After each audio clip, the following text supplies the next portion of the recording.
दुनियादारी is sponsored by नेक्स्टडोर hub. अपने business को ऑनलाइन लेकर आओ फ्री में। नेक्स्टडोर हब पे अपना दुकान ऑनलाइन करना है एकदम आसान। नेक्स्टडोर हब आपको अपने शहर में और अधिक उपभोक्ताओं तक पहुंचा देता है, आपको अपना बिजनेस बढ़ाने में मदद करता है। नजदीकी दुकान से खरीदना अब पहले से भी होगा आसान। हम हैं Nextdoor hub, local online shopping platform.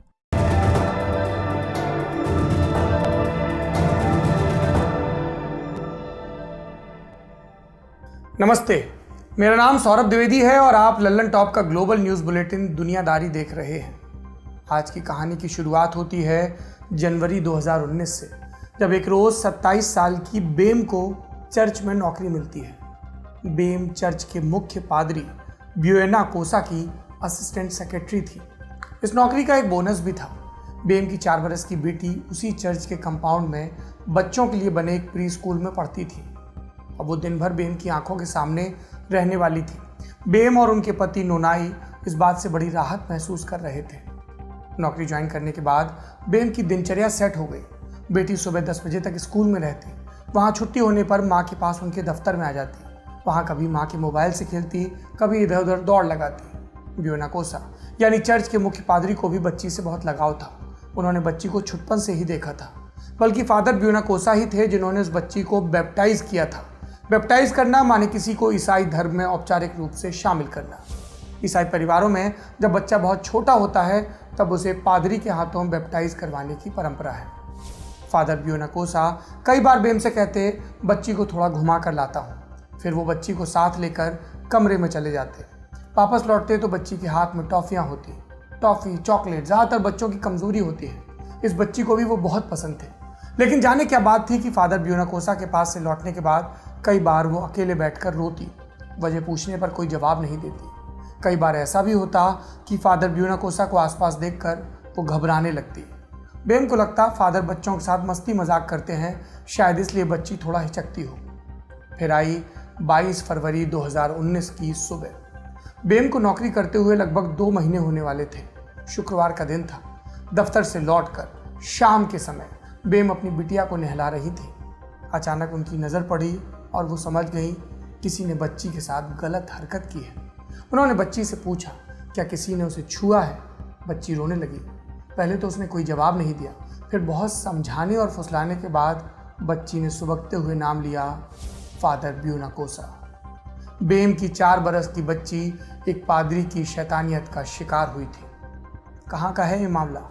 प्रशांत महासागर के पश्चिमी हिस्से में बसा एक द्वीपीय देश है फिलीपींस। भारत से हम पूर्व की तरफ आगे बढ़ेंगे तो थाईलैंड, कंबोडिया और वियतनाम पार करने के बाद फिलीपींस आता है। लगभग 10 करोड़ की आबादी, 90% से ज़्यादा लोग ईसाई। एशिया में सबसे बड़ा और दुनिया में 5वें नंबर का क्रिश्चियन देश है फिलीपींस। बहुतायत लोग रोमन कैथोलिक चर्च को मानते हैं। फिलीपींस में जनता का दिल जीतने का रास्ता चर्च से होकर जाता है। धार्मिक लीडरों का सपोर्ट पाने के लिए लीडरों में होड़ लगी रहती है।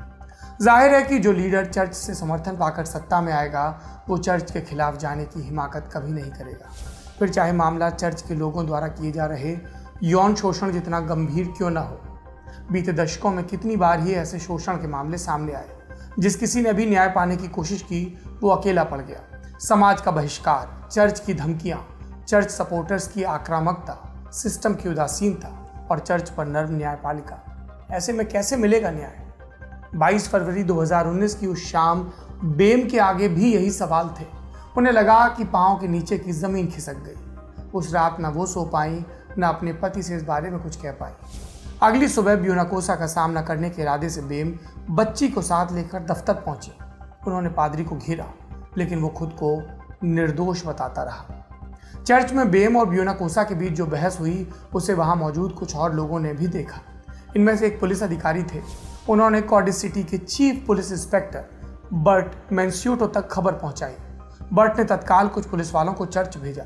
सामाजिक कार्यकर्ताओं की मौजूदगी में बेम और उनकी बच्ची का बयान लिया गया। बच्ची ने बताया कि ब्यूएना कोसा उनके साथ क्या क्या करता था। बच्ची के मुताबिक ऐसा कई बार हुआ। उसके बयान कंसिस्टेंट थे। कई बार पूछने पर भी वो वही चीज़ें बता रही थी। ऐसे में पुलिस ने तफ्तीश शुरू करने का फैसला किया। बच्ची की मेडिकल जांच हुई। उसके साथ यौन शोषण होने की बात कंफर्म हुई। ब्यूनाकोसा पर लगे आरोपों की खबर चर्च के बड़े अधिकारियों तक भी पहुंची। उन्होंने एक इमरजेंसी मीटिंग बुलाई। ब्यूनाकोसा से अस्थायी तौर पर चर्च का कामकाज वापस ले लिया गया। चीजें आगे बढ़ रही थी, लेकिन अब भी कई दिक्कतें थी। एक तो ये कि चर्च आने वाले कई लोग ब्यूनाकोसा के पक्ष में खड़े हो गए। वो पादरी को निर्दोष बता रहे थे। इस वजह से बेम और उनके परिवार पर दबाव बढ़ रहा था। एक और परेशानी थी केस लड़ने की। फिलीपींस में आपको कोई सरकारी वकील नहीं मिलता, खुद वकील रखना होता है। बेम फैमिली के पास प्राइवेट वकील रखने के पैसे नहीं थे, जबकि आरोपी ब्यूनाकोसा को बचाने के लिए 3 वकीलों की टीम थी। ऐसे में एक उम्मीद आई मार्च 2019 में, और ये उम्मीद आई एक नेता की तरफ से। वो नेता जो बेहूदी बातें करने के लिए कुख्यात है। वो नेता जिसने एक बार अमेरिकी राष्ट्रपति बराक ओबामा को वेश्या का बेटा कहा था।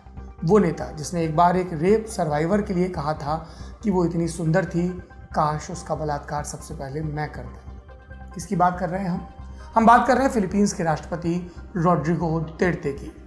राष्ट्रपति दुतेर्ते की चर्च से लड़ाई थी, और लड़ाई की वजह थी ड्रग्स के कारोबार पर राष्ट्रपति की सख्ती।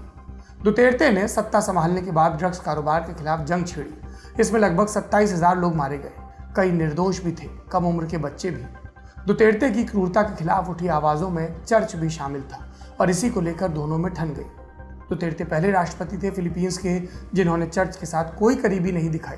वो खुलेआम पादरियों को गालियां देते थे, कहते थे हमें उनसे चिढ़ है, और इस चिढ़ की एक वजह दुतेर्ते अपने बचपन की एक घटना को बताते थे। उनके मुताबिक जब मैं छोटा था तो एक पादरी ने मेरा शोषण किया। राष्ट्रपति और चर्च की ये रार बेम और उनकी बच्ची के लिए उम्मीद जगाने की बड़ी वजह बनी। मार्च 2019 में बेम को पता चला कि दुतेर्ते चुनाव प्रचार के लिए पास के एक शहर में आ रहे हैं। बेम और उनके पति नोनाई ने एक चिट्ठी में अपनी अपील लिखी और दुतेर्ते से मिलने उनकी रैली में पहुंच गए। वहां तैनात सुरक्षा कर्मियों को उन्होंने अपनी आपबीती बताई। उनमें से किसी अधिकारी का दिल पिघला, उसने उन्हें दुतेर्ते से मिलवाया। उनकी कहानी सुनकर राष्ट्रपति ने पादरियों को गरियाते हुए कहा, तुम लोग चिंता मत करो, मैं करूंगा तुम्हारी मदद। बेम और नोनाई के लिए ये बहुत उम्मीद बंधाने वाला आश्वासन था। दुतेर्ते ने अपने जस्टिस डिपार्टमेंट से इस केस को सुपरवाइज करने का निर्देश दिया। डिपार्टमेंट ने ये केस लड़ने के लिए एक सरकारी वकील को नियुक्त भी किया, और फिर शुरू हुआ असली खेल। फिलीपींस में राष्ट्रपति भले आपको न्याय का आश्वासन दे, लेकिन इसका मतलब ये नहीं कि चर्च के खिलाफ आपको बढ़त मिल गई।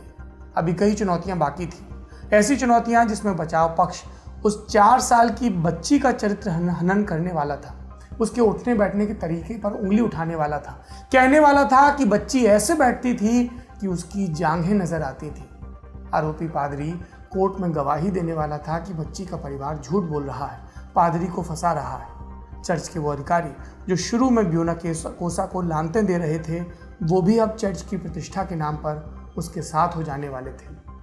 कोर्ट की तारीखों पर परिवार अदालत में अकेला होता, और ब्यूनाकोसा अपने समर्थकों की भीड़ लेकर आता, और समाज ने भी बच्ची के परिवार का बहिष्कार कर दिया। सोसाइटी के लोग बच्चों को उस बच्ची के साथ खेलने नहीं देते, कोई उससे बात नहीं करता। बेम और नोनाई को कोई अपने घर नहीं बुलाता। लेकिन इन दोनों ने हार नहीं मानी, संघर्ष करते रहे। आखिरकार सितंबर 2019 में बच्ची ने अदालत में आकर गवाही दी। उसने जजों के सामने आरोपी की पहचान की। अप्रैल मई 2020 तक इस केस में दोनों पक्षों की ओर से गवाही देने की प्रक्रिया पूरी होनी थी, लेकिन कोरोना के चलते ऐसा नहीं हो सका। इस केस में अगली सुनवाई अनिश्चित काल के लिए टल गई है। कोर्ट के पास बच्ची का बयान है, मेडिकल रिपोर्ट जैसे सबूत हैं, लेकिन तब भी ये निश्चित नहीं कि फैसला बच्ची के हक में आए, क्योंकि ऐसे मामलों में पादरियों पर नरमी का लंबा इतिहास रहा है। ऐसा ही लंबा इतिहास पादरियों द्वारा किए जाने वाले यौन शोषणों का भी है। इसमें पीडोफिलिया के केस काफ़ी ज़्यादा हैं। पीडोफिलिया मतलब ऐसी मानसिक बीमारी जिसमें छोटे बच्चों के लिए यौन उत्तेजना महसूस होती है। अमेरिका, यूरोप, अफ्रीका, एशिया, हर जगह पादरियों पर यौन शोषण के आरोप हैं। ये कितना बड़ा मामला है, इसे समझने के लिए आपको कुछ सैंपल खबरें बताता हूँ। पहली, जनवरी 2002 की बॉस्टन ग्लोब की एक रिपोर्ट आई। इसके मुताबिक बॉस्टन के 1,500 पादरियों में से करीब 70 ने बच्चों का यौन शोषण किया था। दूसरी, जून 2018 की, वेटिकन के एक पूर्व आला अधिकारी को चाइल्ड पोर्नोग्राफी के केस में 5 साल की सजा हुई। तीसरा मामला है जुलाई 2018 का, जब Australian archbishop Philip Wilson का इस्तीफा हुआ। पादरियों द्वारा बच्चों के यौन शोषण के मामले दबाने में उन्हें दोषी पाया गया। चौथा मामला अगस्त 2018 का, इसमें पेंसिल्वेनिया की ग्रैंड जूरी द्वारा 1400 पन्नों की रिपोर्ट दी गई। इसके मुताबिक 300 पादरियों ने 1000 से ज़्यादा बच्चों का यौन शोषण किया। फिर फरवरी 2019 में रिपोर्ट आती है यूएन की। इसमें इटली की आलोचना होती है। वजह, क्योंकि वहाँ चर्च के लोगों द्वारा सैकड़ों बच्चे यौन शोषण के शिकार हुए, लेकिन इन मामलों में हुई जांच और अदालती कार्रवाइयों की संख्या बहुत कम थी। मार्च 2019 का भी मामला है, जब ऑस्ट्रेलिया के बड़े पादरी जॉर्ज पेल को 6 साल जेल की सजा हुई। जॉर्ज ने 2 बच्चों को मॉलेस्ट किया था। जॉर्ज पोप फ्रांसिस का सलाहकार और वेटिकन का खजांची भी था। नवंबर 2019 की अर्जेंटीना की घटना है, जब 2 पादरियों को 40 साल जेल की सजा हुई। इन्होंने चर्च के एक स्कूल में विकलांग बच्चों का यौन शोषण किया था। मार्च 2020 की घटना, फ्रांस की एक कोर्ट ने 74 साल के पादरी को 5 साल जेल की सजा सुनाई। इस पादरी ने 3 दशकों के भीतर दर्जनों बच्चों का यौन शोषण किया। ये सारे केस सिर्फ सैंपल हैं। भारत में भी आपने ऐसा केस सुना होगा जिसके तार केरल और लुधियाना से जुड़ते हैं। और दूसरे धर्मावलंबियों के धर्मगुरुओं के बारे में भी आपने इस तरह के मामले सुने होंगे, जैसे आसाराम का केस हमारे सामने है, गुरमीत राम रहीम का केस हमारे सामने है। ये सारे केस सिर्फ सैंपल हैं, पादरियों द्वारा किए जाने वाले यौन शोषण के मामलों का दशमलव हिस्सा। असली तस्वीर बहुत ज़्यादा बड़ी और डरावनी है। ऐसे मामलों पर नज़र रखने वाली एक संस्था ईसाइयों के संदर्भ में है बिशप अकाउंटेबिलिटी ऑर्गेनाइजेशन। इसने पाया कि नवंबर 2019 तक करीब 6500 पादरियों और कैथलिक स्कूलों के अधिकारियों पर यौन शोषण के आरोप थे। इतनी बड़ी संख्या भी इस मामले का छोटा सा पक्ष है, इसलिए कि ज़्यादातर मामले रिपोर्ट नहीं होते। बहुत सारे ऐसे केस हैं जिन्हें चर्च दबा देता है, कभी डरा धमकाकर, कभी पैसा खिलाकर। वॉक्स की एक रिपोर्ट के मुताबिक 2001 से 2010 के बीच कैथोलिक चर्च ने ऐसे मामलों में करीब $3 बिलियन यानी 22,500 करोड़ रुपए खर्च किए। अगस्त 2018 की बात करें तो पोप फ्रांसिस ने चर्च के लोगों द्वारा किए जाने वाले बच्चों के यौन शोषण की आलोचना की थी। उन्होंने to the people of God नाम से एक चिट्ठी जारी की। इसमें इस तरह के शोषण को खत्म करने की अपील की गई। साथ ही चर्च के लोगों द्वारा किए गए अपराध पर मुआफी भी मांगी पोप ने कहा वो पीड़ितों के साथ हैं। उन्होंने दोषियों पर कार्रवाई का आश्वासन भी दिया, लेकिन जानकार कहते हैं कि इन आश्वासनों के बावजूद चर्च ईमानदार नहीं है। वो पादरियों पर लग रहे आरोपों की संख्या बताने में पारदर्शिता नहीं बरतता। फरवरी 2019 की बात है, जब एक इटालियन अखबार द्वारा एक रिपोर्ट पब्लिश हुई। इसके मुताबिक ऐसे मामलों में अब भी गोपनीयता बरती जाती है। कॉन्फिडेंशियलिटी के नाम पर आरोपियों के नाम छिपाए जाते हैं। वेटिकन के जो अधिकारी इन मामलों पर बोलते हैं, उनके बर्खास्त होने का जोखिम रहता है। पीड़ित और उनके परिवार वेटिकन कानूनों में बड़े स्तर पर सुधार चाहते हैं। वो चाहते हैं चर्च आरोपियों का बचाव करना बंद करे, अपनी कार्रवाई में पारदर्शिता, अकाउंटेबिलिटी लाए। और जब तक ऐसा नहीं होता, तब तक बेम की बेटी और उसके जैसे हजारों बच्चे धर्म की आड़ में छिपे ढोंगी पादरियों का शिकार होते रहेंगे। जो चर्च खुद धर्म की राह न चल सके, वो अपने करोड़ों अनुयायियों को क्या रास्ता दिखाएगा। ये बात और भी धर्मों पर हमारे सामने अलग अलग केस आते हैं। कभी कोई मौलवी, कभी कोई दूसरा धर्मगुरु, कभी कोई पंडित। ये ईश्वर के ठेकेदार बनते हैं और जिन बच्चों को हम ईश्वर का रूप मानते हैं, उनका शोषण करते हैं। ये था दुनियादारी में आज का बड़ी खबर सेगमेंट। अब बढ़ते हैं सुर्खियों की तरफ। पहली सुर्खी है बेलारूस से। यहाँ लोग राष्ट्रपति अलेक्जेंडर लुकाशेंको के खिलाफ चप्पल प्रदर्शन कर रहे हैं। प्रदर्शनकारियों का कहना है कि राष्ट्रपति एक कॉकरोच की तरह हैं, जिन्हें जनता चप्पल से चपटा देगी। क्यों है राष्ट्रपति के लिए इतना गुस्सा? ये कैसे, जनता भी कैसी होती है, चप्पल से चपटा देगी? क्यों है राष्ट्रपति के लिए इतना गुस्सा? इसके 2 कारण हैं। एक तो 26 साल से सत्ता में बैठे अलेक्जेंडर की तानाशाही, और दूसरा कोरोना पर दिखाई गई उनकी लापरवाही। इससे नाराज जनता उन्हें सत्ता से हटाने के लिए सड़कों पर उतर आई है। अब ये तानाशाही से उनका लग रहा है कि ठीक कर रही है जनता। ऐसे लोगों का इलाज चप्पल से ही होना चाहिए, सत्ता से उनको भगा देना चाहिए। सब तानाशाहों का ऐसे ही अंत होता है। दूसरी सुर्खी इराक से है। इराकी सुरक्षा बलों ने ईरान समर्थक 13 लड़ाकों को अरेस्ट किया है। इल्ज़ाम है कि ये लड़ाके अमेरिका के खिलाफ रॉकेट हमले में शामिल थे। इराक की आतंकवाद निरोधी यूनिट ने इन लड़ाकों के पास से 3 लॉन्चर भी बरामद किए रॉकेट के। अक्टूबर 2019 से अब तक इराक स्थित अमेरिकी ठिकानों पर लगभग 36 हमले हो चुके हैं। इसके पीछे ईरान और शिया समर्थक गुटों का हाथ बताया जाता है। तीसरी सुर्खी कोंगो से है। कोंगो ने ऐलान किया है कि उनके यहाँ इबोला संक्रमण खत्म हो गया है। इबोला के कारण 2018 से अब तक इस देश में 2000 से ज़्यादा लोगों की मौत हो चुकी है, लेकिन पिछले 42 दिनों से इबोला का एक भी नया केस सामने नहीं आया। ये थी सुर्खियाँ। अब बढ़ते हैं तारीख सेक्शन की तरफ। अमूमन इस सेगमेंट में हम आपको दुनिया के इतिहास से जुड़ी घटना बताते हैं, लेकिन आज का इतिहास भारत से भी जुड़ा है। ये इतिहास है भारत और बांग्लादेश के बीच हुए एक समझौते का।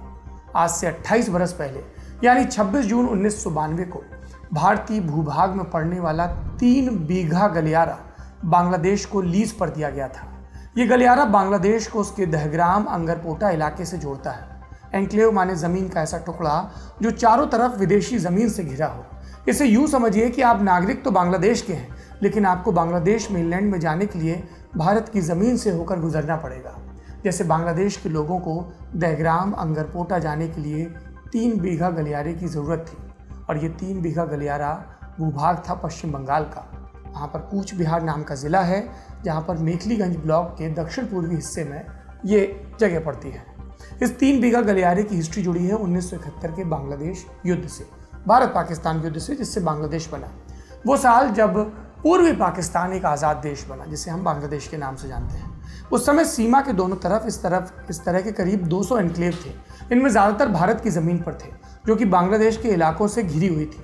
इसकी वजह से कानून व्यवस्था बनाना और प्रशासन से जुड़े बाकी काम करना दिक्कतपूर्ण हो रहा था।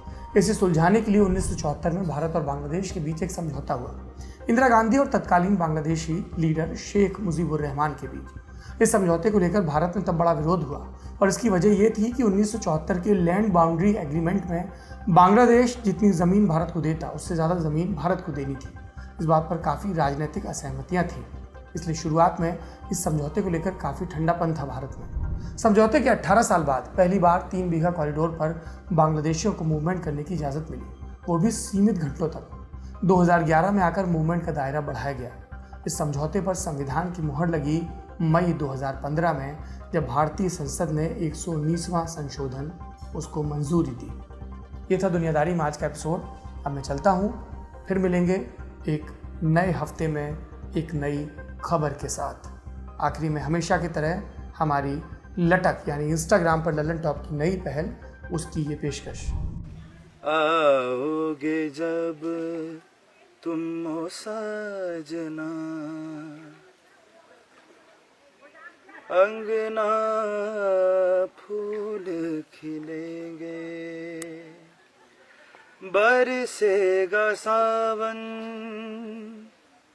बरसेगा सावन, झूम झूम के दो दिल ऐसे मिलेंगे। आओगे जब तुम हो साजना, अंगना फूल खिलेंगे, नैना तेरे कजरार है, नैनों पे हम दिल हारे हैं, अनजान यही तेरे नैनों ने वादे किए कहीं सारे हैं, सपनों का जहां होगा खिला खिला, बरसेगा सावन, बरसेगा सावन।